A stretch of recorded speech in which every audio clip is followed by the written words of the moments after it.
apa saja. Jadi fungsi dari pengisi ini adalah mengisi dan menggenapkan bobot tablet agar supaya apa namanya tabletnya bisa seragam, ukurannya, seragaman bobotnya bagus dan seragaman ukurannya bisa memenuhi persyaratan, memenuhi syarat. Contoh dari pengisi yang biasa digunakan pada formulasi tablet per oral adalah laktosa, ada kalsium, ada fosfat, kemudian ada mikrokristalin selulosa atau MCC. Yang paling sering digunakan biasanya adalah MCC. Kemudian ada pengikat. Fungsinya ini untuk memberikan adesivitas atau daya lekat saat sebelum bertemu saluran pencernaan. Kemudian daya lekatnya ini atau pengikatnya ini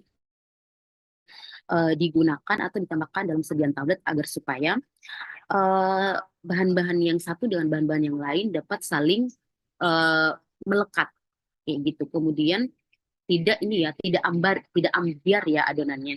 Contoh untuk bahan-bahan pengikat ini ada musilago amilin, ada PVP, dan ada larutan doofin. Ingat tidak semua bahan-bahan tersebut akan kita gunakan. Pemilihan bahan-bahan tambahan ini disesuaikan lagi dengan sifat zat aktif yang akan kita gunakan. Kemudian ada desintegrator atau disintegran. Disintegran ini harus ada di dalam di dalam formulasi tablet dengan tujuan agar supaya mempermudah hancurnya tablet. Mempermudah hancurnya tablet contohnya, contoh bahan yang sering digunakan ada NaCNC, ada starch, ada amilum, dan ada pati. Kalau sekarang masih kelihatan slide-nya? Masih, Bu. Masih tampilan awal ya? Oke, tampilan.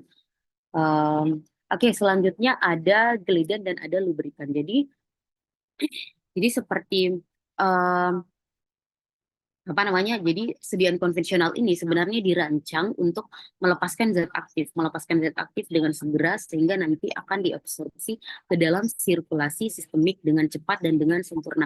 Nah, sebaliknya kalau untuk sediaan pelepasan terkendali itu dirancang untuk melepaskan zat aktif secara lambat dibandingkan dengan sediaan konvensional dalam hal ini sediaan tablet per oral. Nah, di dalam sediaan tablet per oral ini ada yang namanya glidan dan ada yang namanya lubrikan. Glidan dan lubrikan ini adalah dua jenis bahan pelicin yang digunakan dalam pembuatan tablet. Namun kedua bahan ini memiliki fungsi yang berbeda. Kalau glidan itu biasanya berfungsi meningkatkan kemampuan eh, dari si serbuk maupun si granul untuk mengalir. Sedangkan kalau lubrikan ditambahkan di dalam sediaan tablet, fungsinya itu untuk mengurangi gesekan antara serbuk atau antara granul dengan dinding cetakan. Karena kalau misalnya tidak ditambahkan lubrikan atau pelicin di dalam formulasi sediaan tablet, pada saat kita melakukan proses pencetakan tablet pengempaan, maka tablet kita atau adonan-adonan tersebut nanti akan menempel di dinding punch atau di dinding cetakan. Kalau ada yang menempel, maka otomatis tablet yang kita buat, yang kita hasilkan tidak akan berbentuk sempurna atau tidak akan bagus kayak gitu. Jadi kalau misalnya tidak terbentuk sempurna, nantinya tabletnya mengindikasikan bahwa ada kerusakan secara fisik. Kayak gitu. Kalau ada kerusakan secara fisik, otomatis tidak akan lulus persyaratan. Untuk gelidan ini biasanya kita sebut juga dengan sliding agent. Jadi sliding agent ini gelidan seperti silika koloid. Jadi ini bertujuan untuk meningkatkan kemampuan mengalir tadi atau kita sebut juga dengan flowability dari granul ataupun dari serbuk sehingga tablet yang kita produksi bisa lebih efisien. Untuk cara kerja sendiri, gelidan ini bekerja dengan mengurangi gaya adesi atau gaya perekat antara partikel serbuk atau granul sehingga partikel-partikel tersebut dapat mengalir lebih bebas. Contoh dari gelidan ini biasanya ada silika koloid, kemudian ada tal. Sedangkan kalau untuk lubrikan ini fungsinya tadi ya seperti salah satu contoh lubrikan ada magnesium stearat yang biasa juga digunakan dalam pembuatan atau dalam formulasi sediaan padat berfungsi untuk mengurangi gesekan antar serbuk ataupun granul dengan permukaan cetakan atau die dan punch selama proses pembuatan atau proses pengempaan tablet. Nah, cara kerja dari si lubrikan nantinya akan membentuk lapisan. Lapisan yang dibentuk ini adalah lapisan tipis di permukaan tablet sehingga nantinya akan mengurangi gesekan-gesekan dan akan mengurangi atau akan mencegah tablet menempel pada cetakan. Contoh dari bahan-bahan yang bisa digunakan sebagai lubrikan ada magnesium stearat, ada asam stearat. Oke, jadi tablet ini biasanya dikehendaki untuk memberikan disintegrasi atau waktu hancur kurang dari 15 menit dan pelepasan obat yang cepat atau kita sebut dengan intermediate release tablet. Selanjutnya ada komponen formulasi untuk tablet konvensional. Jadi perlu teman-teman semua ingat bahwa teman-teman semua harus ketahui bahwa untuk sediaan tablet itu ada yang namanya fase dalam dan ada fase luar. Fase dalam itu biasanya 92% dan fase luar ada 8%. Jadi ini adalah contoh komponen formulasi konvensional untuk tablet per oral. Jadi zat aktif sesuai dosis, sesuai dengan ketentuan, kemudian ada amilum kering, biasanya 10% dari bobot total, ada mucilago amili, kemudian ada laktosa, QS, ada magnesium stearotal dan amilum kering. Kemudian untuk penggunaan magnesium stearat dan tal bisa diganti dengan aerosol. Disesuaikan saja nanti dengan sifat zat aktifnya. Karena pemilihan bahan-bahan ini bisa berubah sesuai dengan zat aktif yang nantinya akan kita gunakan. Kemudian juga sesuai dengan metode pembuatan yang akan kita gunakan. Apakah metode granulasi basah, granulasi kering, ataupun tanpa langsung. Oke, selanjutnya tablet per oral yang multi-layer. Jadi multi-layer ini eh, tablet ini bisa dalam bentuk multi-layer atau tablet apa ini nggak kelihatan ya, atau tablet dalam atau tablet dalam tablet. Jadi berlapis-lapis ya namanya multi-layer. Jadi biasanya tiap layer berbeda warna. Contohnya seperti pada slide. Jadi tujuannya untuk apa? Jadi untuk memisahkan bahan-bahan yang bersifat inkompatibel secara fisik dan kimia. Inkompatibel itu inkompatibilitas ya, tidak bercampur antara bahan yang satu dengan bahan yang lain. Jadi untuk mencegah terjadinya inkompatibilitas, maka dibuatlah tablet per oral dengan multi layer atau kompres tablet. Kemudian pelepasan tiap layer bisa berbeda, kemudian juga tujuannya untuk estetika. Jadi biasanya lebih menarik ya tablet yang berlapis-lapis dengan warna yang berbeda-beda ketimbang tablet yang hanya satu lapis, kemudian warnanya hanya satu warna. Jadi untuk estetik. Kekurangannya lebih mahal dan sulit. Ya, memang lebih mahal karena apa yang namanya prosesnya juga membutuhkan proses yang cukup rumit ketimbang tablet oral konvensional, kemudian juga agak sulit karena kita harus membuat layer demi layer, kemudian membutuhkan mesin dan akurasi dan presisi yang tinggi. Oke, contohnya ya seperti ini. Oke.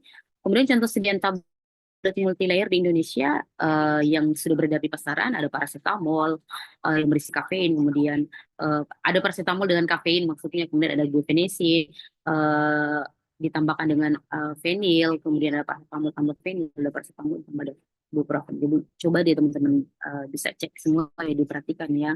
Tablet-tablet tersebut adalah tablet multi-layer dengan beberapa lapisan dan warna yang berbeda. Oke, selanjutnya tablet modified release.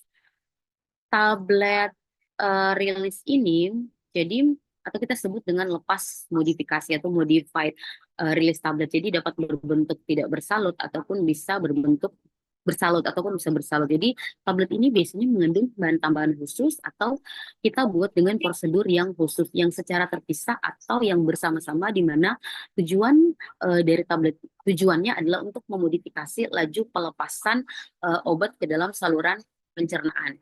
Jadi ini merupakan apa namanya kurvanya ya, minimum efektivitas concentration. Selanjutnya modified release, jadi bisa dibuat dalam bentuk tablet ataupun dalam bentuk kapsul. Jadi apa sih kelebihan dari kapsul modifikasi release ini dan tablet modified release versus tablet modified release? Jadi apa namanya multiple unit atau pellet atau granul dalam kapsul, resiko dos dampingnya itu lebih minim karena jika satu granul cacat atau retak hanya akan berpengaruh terhadap satu dosis saja. Kalau misalnya yang multiple unit sistem, tapi kekurangannya butuh alat advance ya, butuh alat tambahan lagi untuk membuat tablet dengan modified release ini. Oke, ini aja ya, singkat-singkat. Oke. Hmm.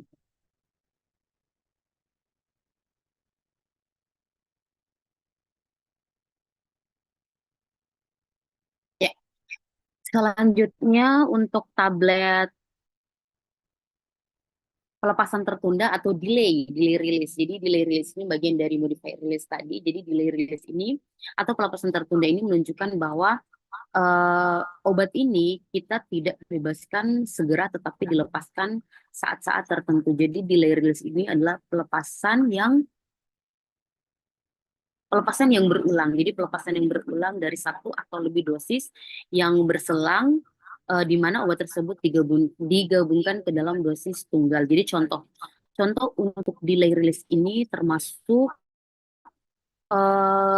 dalam repeat action tablet dan kapsul dan tablet salut enterik di mana pelepasannya akan dicapai melalui yang namanya lapisan penghalang. Jadi delay release ini dimaksudkan untuk menahan cairan lambung tetap untuk menahan si obat ini tidak tidak rusak di cairan lambung tetapi rusaknya itu di cairan usus. Jadi itu tujuan kita membuat uh, modified release dalam hal ini DR atau delay release.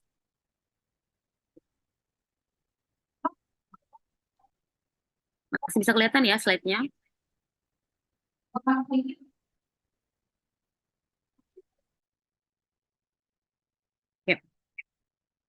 Oke, jadi tablet delay release ini tablet gempa yang disalut dengan bahan iner yang tahan terhadap cairan asam lambung, namun dapat terdisintegrasi dan melepaskan obat di usus halus. Terdisintegrasi ini bisa hancur di dalam usus halus.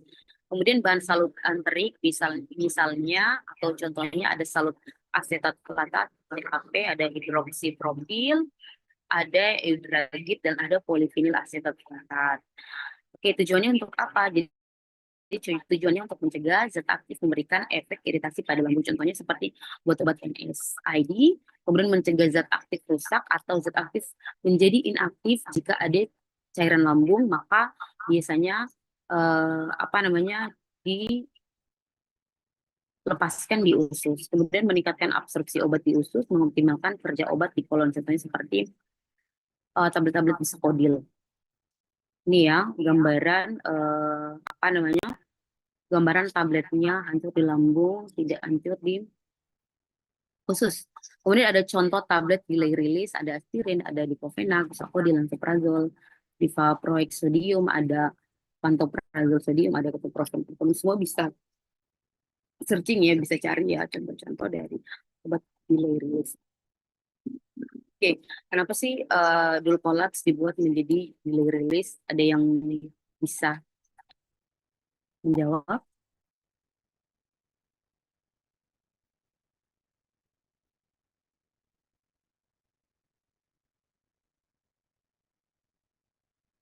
Tadi ya alasannya ya agar supaya dia em, apa namanya kerjanya di usus, hancurnya di usus, lepasnya di usus, bukan di lambung. Nanti saya kasih slide-nya ya. Nanti teman-teman semua bisa membaca lagi. Oke, ini contoh-contohnya. Ini tugas untuk teman-teman nanti bisa eh, saya share ya slide-nya. Oke, selanjutnya ada modified release tapi yang prolonged release. Jadi beda lagi nih dengan yang delay release. Slide-nya masih belum hilang ya.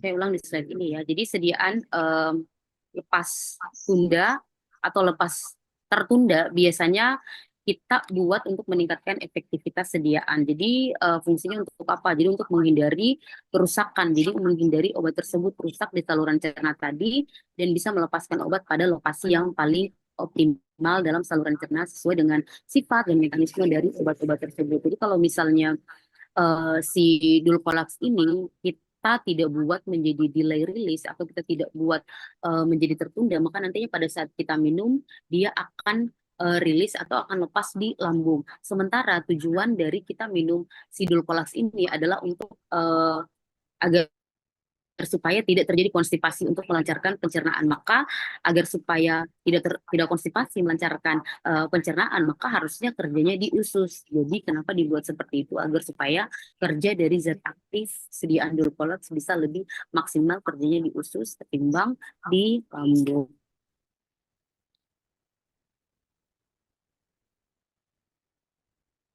Oke, selanjutnya prolong release ya, prolong release baik tablet maupun kapsul. Jadi sebagai bagian dari upaya untuk memberikan obat dengan lebih mudah dan menyediakan pilihan yang lebih bermanfaat bagi pasien, maka obat dengan pelepasan yang dimodifikasi sudah banyak sekali ada di pasaran, sudah banyak sekali beredar di pasaran. Jadi obat-obatan ini biasanya dikembangkan untuk memperpanjang dan atau untuk menunda efeknya agar supaya lebih bisa membantu pasien, lebih bisa membuat pasien lebih nyaman. Jadi desainnya seringkali eh, mengharuskan pasien untuk minum obat yang lebih jarang, kemudian yang dalam banyak kasus sangat bermanfaat bagi gaya hidup pasien. Jadi dengan dimodifikasi perilisannya dengan prolong ini, maka akan membuat pasien itu tidak perlu minum obat lebih sering, karena kan dia efeknya lama, karena prolong rilis. Jadi obat lepas lambat biasanya dirancang agar lebih bertahan lama di dalam tubuh. Jadi misalnya kayak gini nih, seseorang kita berikan obat yang lepas lambat.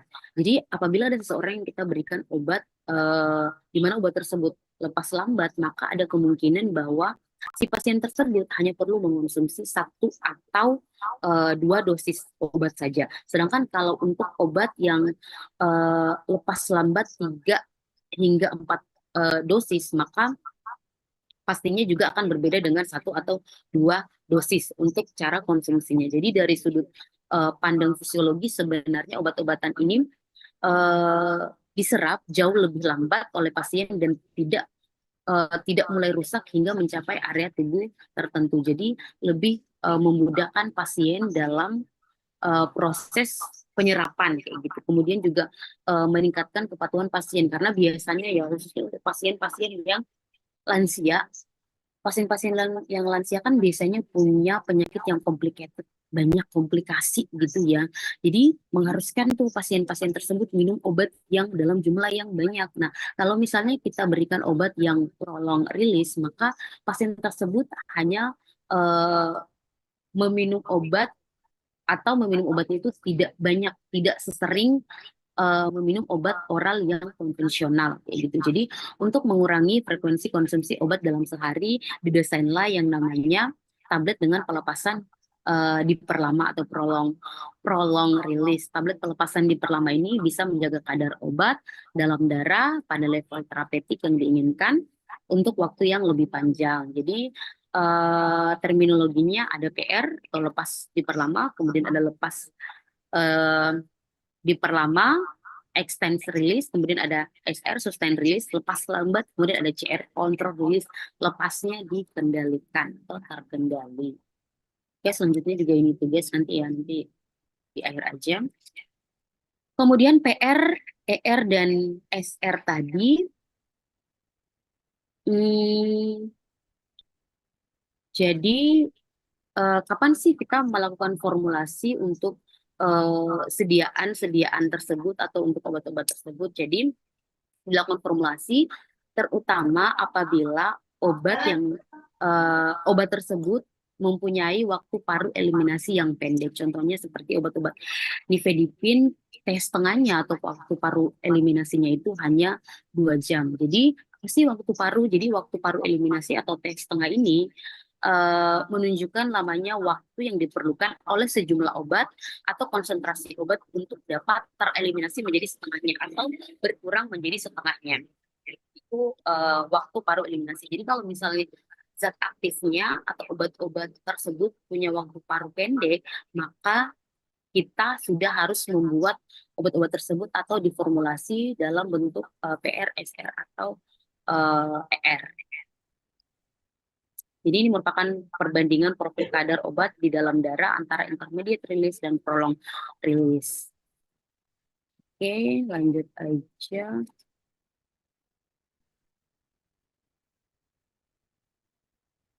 Masih kelihatan ya, kayaknya laptop saya ini error, kayaknya dia balik-balik mulu, naik turun.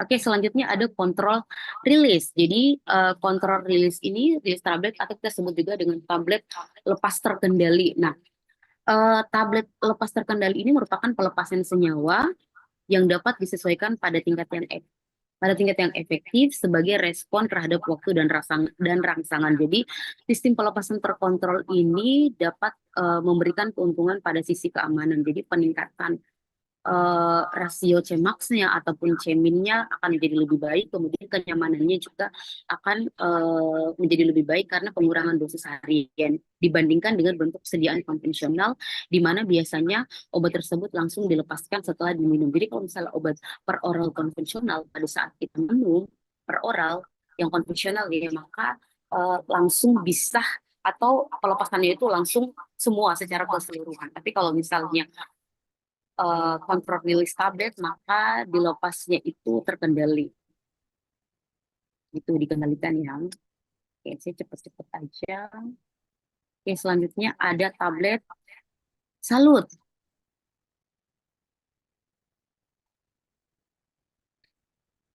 Oke, gitu. Ya, oke untuk tablet salut kita mulai dari tablet salut gula. Jadi tablet salut tadi ada tablet salut gula, tablet salut enterik, dan tablet salut film. Tablet salut gula ini tablet yang dikempal lalu disaluti dengan lapisan gula yang berwarna maupun yang tidak berwarna. Tablet salut gula ini bersifat larut air dan cepat larut setelah ditelan. Kelebihannya apa saja? Kelebihannya rasanya lebih manis karena disalut gula, kemudian mudah untuk ditelan karena dia disalut gula. Jadi dia permukaannya itu lebih licin ketimbang tablet per oral konvensional. Tablet per oral konvensional itu biasanya agak lebih kasar. Jadi ciri khas dari tablet salut itu adalah semua permukaan tablet itu licin. Jadi agak mudah untuk ditelan. Kemudian meningkatkan kepatuhan pasien, melindungi obat dari lingkungan karena disalut oleh gula atau diberikan penyalut sehingga lebih melindungi zat aktif dari pengaruh lingkungan. Untuk zat aktif yang mudah dipengaruhi oleh lingkungan sekitar. Kemudian lebih estetik, ya lebih menarik ketimbang salut oral konvensional.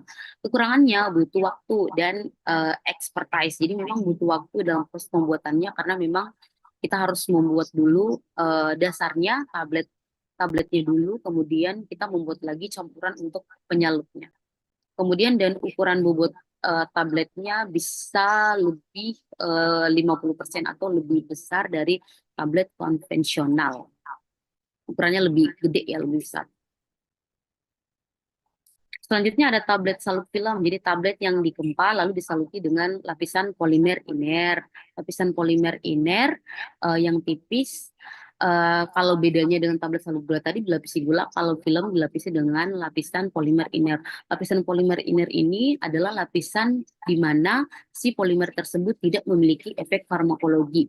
Jadi syaratnya harus tidak memiliki efek farmakologi. Jadi harus bersifat iner, tidak punya efek apapun. Dia hanya sebagai bahan tambahan tapi tidak memiliki fungsi farmakologi. Karena kalau dia punya fungsi farmakologi, maka kita tidak bisa pakai sebagai lapisan untuk tablet salut film, dan dia juga tidak bisa dikatakan sebagai bahan eksipien atau bahan tambahan.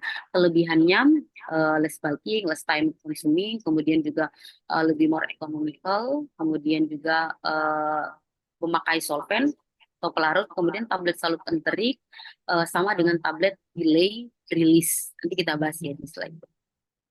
Oke, selanjutnya ada tablet oral cavity, ada bukal, ada sublingual, ada tablet hisap, tablet punya, dan ada tablet oral dispersible tablet. Yang pertama ada tablet bukal dan tablet sublingual. Jadi selain dikembangkan untuk rute penggunaan per oral, tablet juga dikembangkan untuk rute bukal dan untuk rute sublingual. Jadi tablet bukal dan tablet sublingual ini biasanya digunakan dengan cara diletakkan pada rongga mulut, kemudian tablet perlahan-lahan nanti akan disintegrasi atau akan hancur dan akan melarut. Nah, selanjutnya obat selanjutnya akan diabsorpsi melewati mukosa mulut untuk menghasilkan efek sistemik. Jadi efek sistemiknya itu hanya pada daerah mulut saja karena obatnya diberikan hanya pada daerah mulut. Jadi sublingual itu di bawah lidah, kalau tablet bukal itu di atas lidah. Jadi tablet bukal ini dan lidah di antara pipi. Jadi tablet bukal ini diletakkan di antara pipi dan gusi di dalam rongga mulut. Sementara kalau tablet sublingual diletakkan di bawah lidah. Biasanya untuk tablet-tablet sublingual atau tablet em, di bawah lidah, diberikan di bawah lidah adalah tablet-tablet seperti tablet-tablet jantung untuk jantung. Jadi disimpan di bawah lidah karena memang tujuannya agar supaya obat tersebut bisa segera masuk ke dalam pembuluh darah yang ada di bawah lidah dan memberikan efek yang cepat. Karena kalau misalnya diminum per oral, maka harus melewati dulu saluran pencernaan, melewati usus, melewati lambung, kemudian nanti melewati lambung, kemudian nanti akan diabsorpsi, akan didistribusikan, itu waktunya panjang. Sementara untuk pasien-pasien seperti pasien-pasien jantung itu membutuhkan penanganan yang cepat. Sehingga biasanya untuk tablet sublingual adalah tablet-tablet untuk eh, penyakit-penyakit yang kronis, seperti adalah jantung. Jadi untuk pengembangan sediaan ini biasanya bertujuan untuk menghasilkan absorpsi obat yang lebih cepat ke dalam sirkulasi sistemik. Misalnya tablet, contoh tabletnya seperti nitrogliserin sublingual. Hmm, untuk rute ini, eh, untuk rute mulut ya, untuk rute mulut sih. Apa sih namanya? Ya, sediaan yang dimasukkan ke mulut. Jadi biasanya untuk rute ini absorpsi obat nanti akan melewati mukosa di dalam rongga mulut dan dapat menghindari terjadinya metabolisme lintas pertama atau kita sebut dengan first pass metabolisme, sehingga akan lebih apa namanya, akan lebih cepat efeknya, eh, atau akan lebih cepat masuk ke sistem sirkulasi sistemik. Selanjutnya ada tablet hisap. Tablet hisap ini adalah sediaan padat, mengandung satu atau lebih bahan obat, umumnya dengan bahan dasar beraroma dan manis yang dapat membuat tablet melarut atau hancur perlahan dalam mulut. Tablet dibuat dengan cara tuang dengan bahan dasar gelatin atau sukrosa yang dilelehkan, atau dengan sorbitol atau dengan cara gempa. Tablet menggunakan bahan dasar gula, tablet hisap. Oke, selanjutnya, kenapa? Kenapa, Is? Ternyata ada tablet punya. Is, bocor ya. Oh, Is, kenapa ya? Oke, ada tablet punya. Jadi tablet punya ini adalah tablet yang ditujukan untuk dikunyah dalam rongga mulut.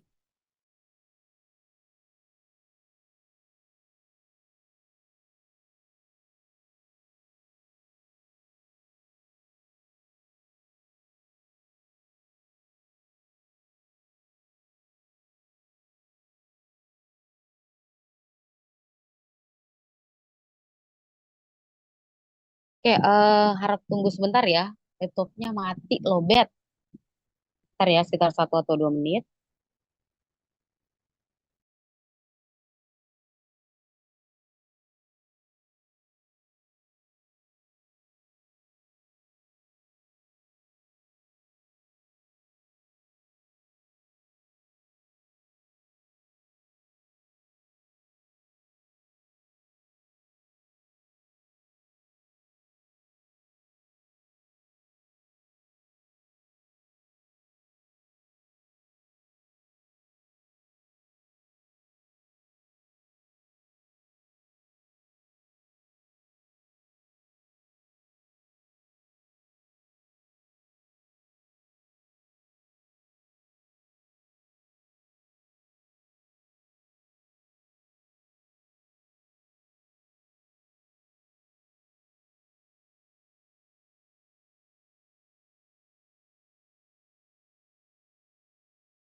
Oke, slide-nya udah kelihatan? Sudah Ibu. Maaf ya, tadi Ya, saya Bu. nggak sadar laptopnya lowbat. Ini nggak cas. Oke, kita lanjut lagi ya. Saya ulang untuk tablet punya. chewy ya, atau disebutin chewy. Jadi tablet kunyah adalah tablet yang ditujukan untuk dikunyah dalam rongga mulut atau bukal ya sebelum ditelan. Jadi aplikasi untuk sedia ini bertujuan untuk pasien anak-anak dan dewasa yang dimana pasien tersebut mengalami kesulitan untuk menelan tablet konvensional. Selain itu juga tablet kunyah dapat digunakan pada formulasi tablet seperti tablet-tablet antasida. Karena kan penggunaan tablet antasida ini harus dikunyah dulu sebelum ditelan. Jadi hal ini disebabkan karena efikasi netralisasi tablet pada lambung sangat berkaitan dengan yang namanya ukuran partikel sehingga tablet perlu dikunyah terlebih dahulu menjadi granul atau menjadi partikel-partikel yang lebih kecil kemudian ditelan. Jadi tablet kunyah ini umumnya diformulasi dengan menggunakan pengisi seperti manitol, seperti flavor. Untuk apa? Untuk meningkatkan yang namanya aseptabilitas saat dikunyah.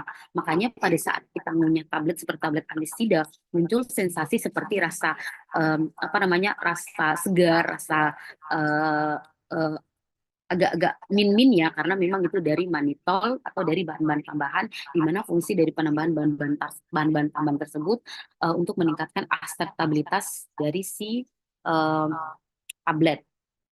Kemudian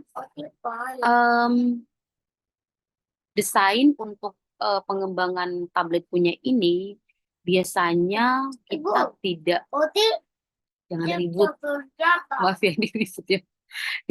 Kita tidak dianjurkan apabila bahan obat tersebut punya permasalahan terhadap aseptabilitas rasa. Jadi kalau misalnya kita menemukan bahwa ternyata zat aktif kita punya permasalahan terhadap aseptabilitas rasa atau rasa yang tidak enak banget, maka kita tidak bisa membuat menjadi tablet kunyah. Karena kalau misalnya dibuat menjadi tablet kunyah pada saat dikunyah, maka nantinya akan muncul rasa yang tidak enak, rasa pahit. Jadi aseptabilitasnya tidak akan bagus gitu. Ternyata masih kelihatan ya. Oke, selanjutnya ada tablet Orodispersible tablet ini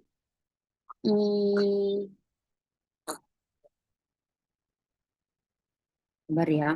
Jadi menurut beberapa pengertian untuk Orodispersible tablet ini sebenarnya agak jarang juga ya kita dengar ya. Jadi tidak terlalu familiar ketimbang tablet-tablet yang lain. Jadi beberapa pengertian seperti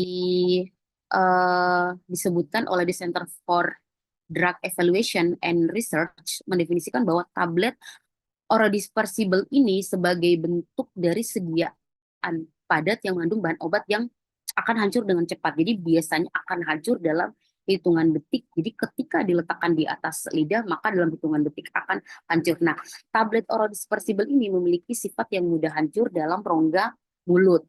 Dalam rongga mulut ya lebih kurang 1 menit sehingga tidak memerlukan lagi air untuk kita untuk membantu kita dalam proses menelan.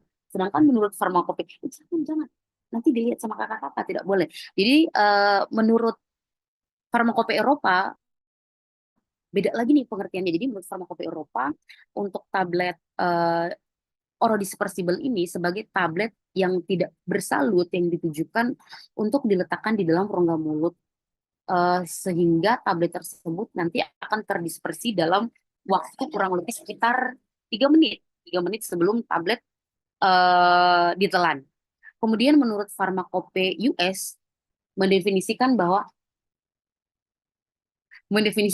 tablet orodispersible ini sebagai sediaan padat seperti tablet konvensional, namun tablet ini tersusun dari super disintegran. Jadi super disintegran ini penghancur. Jadi terdiri dari super penghancur sebagai komponen yang paling penting untuk formula tersebut. Jadi super disintegran ini membantu tablet dapat terlarut atau terdispersi dalam rongga mulut dalam waktu dalam waktu atau hitungan menit kurang dari 1 menit dengan bantuan saliva yang ada dalam mulut. Jadi saat tablet orodispersible ini diletakkan di dalam rongga mulut, maka sediaan tersebut nantinya akan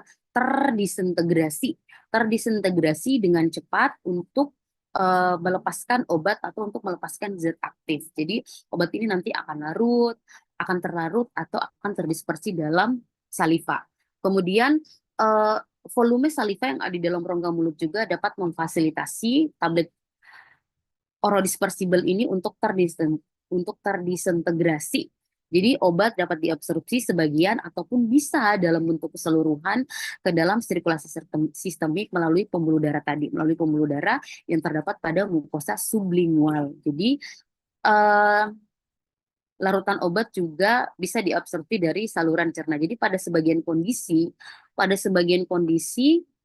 bioavailabilitas obat yang diberikan dalam bentuk sediaan tablet oral dispersible ini lebih besar dibandingkan dengan tablet konvensional. Kalau bioavailabilitasnya bagus atau ketersediaan obat di dalam darah banyak, maka nanti efek juga yang ditimbulkan atau efek farmakoterapi, efek terapi yang dihasilkan juga akan lebih baik. Jadi sebenarnya secara umum lebih baik tablet oral dispersible ketimbang tablet konvensional. Jadi tablet ini merupakan tablet yang hancur dalam waktu kurun 1 menit atau 1 menit sebelum ditelan.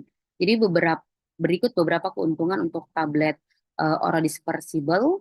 Yang pertama, mudah untuk dikonsumsi, untuk mereka yang kesulitan menelan, kemudian tidak perlu air karena sudah dilarutkan oleh saliva yang ada di mukosa mulut, kemudian lebih cepat larut karena dekat dengan apa namanya sistemik di dalam mukosa mulut, kemudian rasanya lebih baik ketimbang tablet biasa atau tablet konvensional. Selanjutnya ada tablet preparasi larutan, ada effervescent, ada dispensing, kemudian ada triturat, dan ada hipodermik. Effervescent yang sering banget kita temui di pasaran. Jadi tablet effervescent ini didesain untuk melarut atau terdispersi secara cepat di dalam air sebagai akibat dari lepasnya gas karbon dioksida. Jadi gas karbon dioksida ini dihasilkan dari reaksi antara senyawa karbonat atau senyawa sodium bikarbonat dan asam organik. Asam organik ini bisa dari asam sitrat, asam tartarat, atau asam malat. Jadi ingat, eh, senya- obat effervescent atau tablet effervescent dikatakan tablet effervescent apabila ada senyawa karbonat dan ada asam organik. Kemudian kemudian dari reaksi kedua senyawa tersebut akan menghasilkan gas karbon dioksida. Kalau tidak ada senyawa karbonat atau tidak ada senyawa asam atau hanya ada salah satu saja, maka itu tidak disebut tablet effervescent. Gitu.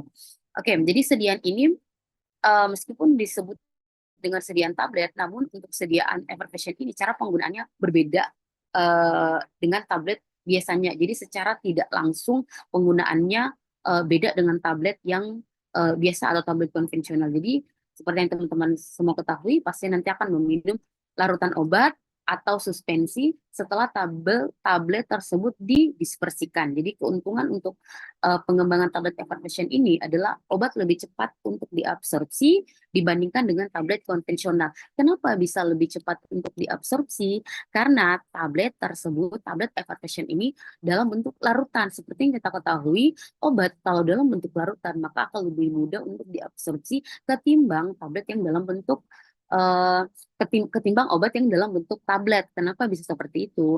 Nah, kalau dalam bentuk tablet pastinya harus dihancurkan dulu ya, harus hancur dulu di lambung, kemudian barulah diabsorpsi. Sedangkan kalau dalam bentuk larutan saat masuk di lambung ataupun nyampe di usus itu sudah langsung bisa untuk diabsorpsi tanpa menduga lagi proses penghancuran. Selanjutnya ada tablet preparasi larutan, ada dispensing, ada triturat, dan ada hipodermik. Kalau dispensing ini berarti tablet dispensing yang dimaksudkan untuk ditambahkan ke dalam sejumlah volume air baik oleh apoteker maupun oleh pasien untuk menghasilkan sebuah larutan yang dengan konsentrasi zat aktif tertentu. Bahan yang lazim dimasukkan ke dalam tablet dispensing yaitu seperti perak proteinat, merkuri diklorida, merbromin, dan berbagai senyawa amonium kuartener yang memang sesuai cocok dengan obat tersebut. Kemudian ada triturat, tablet triturat. Tablet triturat ini merupakan tablet cetak atau kempal berbentuk kecil, umumnya silinder, digunakan untuk memberikan jumlah terukur yang tepat untuk peracikan obat. Jenis tablet ini sekarang sudah jarang digunakan. Makanya kita tidak terlalu membahas tablet-tablet ini untuk tablet preparasi karena memang jarang digunakan. Yang masih sering untuk digunakan itu biasanya ada di application dan dispensing. Kemudian tablet hipodermik ini adalah tablet cetak yang dibuat dari bahan yang mudah melarut atau melarut sempurna dalam air. Umumnya digunakan untuk membuat sedian injeksi hipodermik, tapi sekarang sudah jarang. Jadi kita tidak perlu lagi membahas secara mendalam mengenai sediaan tersebut. Oke, udah selesai. Ada yang mau ditanyakan dari materi yang sudah dijelaskan? Terlalu cepat penjelasannya atau kurang paham? Ini aja ya, kalau misalnya kurang paham, Bu, saya kurang paham kata-katanya, tolong bisa lebih disederhanakan lagi. Penjelasannya boleh disampaikan saja ke saya, nanti saya akan mencari perumpamaan supaya teman-teman semua bisa lebih paham kayak gitu. Jadi udah nggak pakai bahasa-bahasa ilmiah. Jadi setelah bahasa ilmiah, kalau misalnya teman-teman masih kurang paham, saya akan kasih bahasa-bahasa yang lebih mudah untuk dimengerti.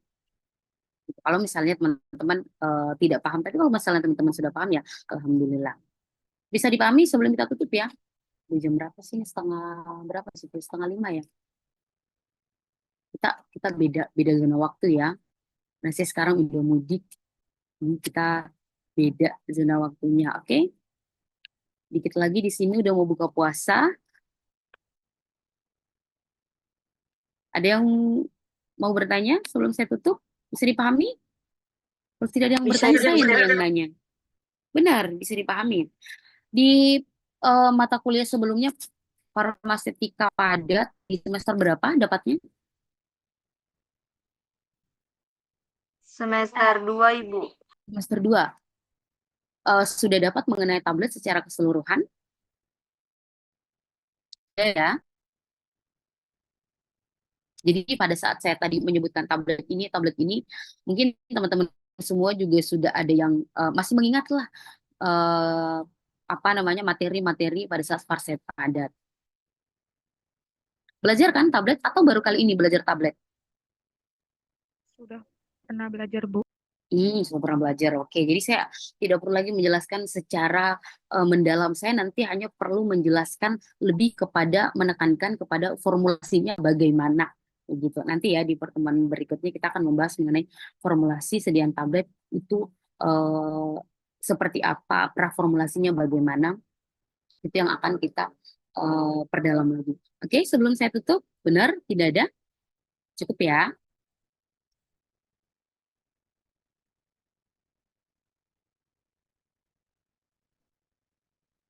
Tadi yang belum hadir sudah masuk?